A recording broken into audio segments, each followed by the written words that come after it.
এরা এরা বোঝে শহীদ দিবস মানে কি? দুর্বৃত্তরা বোঝে, তৃণমূলের দুর্বৃত্তরা বোঝে শহীদ দিবস মানে কি? এটা মমতা বন্দ্যোপাধ্যায়ের ক্ষমতার আস্ফালন, দলের নেতা কর্মীদের একদিনের পিকনিকের ব্যবস্থা। এটা কোনো শহীদ দিবস নয়, এটাকে আমি শহীদ দিবস মনে করি না। তৃণমূল শহীদ দিবস পালন করছে। আমি বাড়ির থেকে সেদিন বেরোতে পারবো না, শহীদ স্মরণ তো।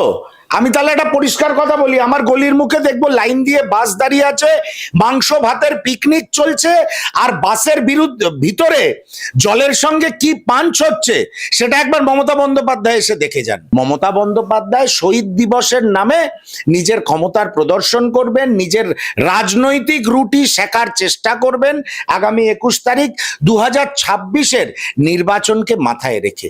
এটাই হচ্ছে শহীদ দিবস, এটাই মমতার শহীদদের প্রতি তর্পণ। আমরা এই মঞ্চেই এককালে দেখেছিলাম, পাগলু ডান্সও হয়েছিল। কতটা তারা শহীদদের প্রতি শ্রদ্ধাশীল তৃণমূল কংগ্রেস, সেটা এখন বাংলার মানুষও বুঝে গেছে।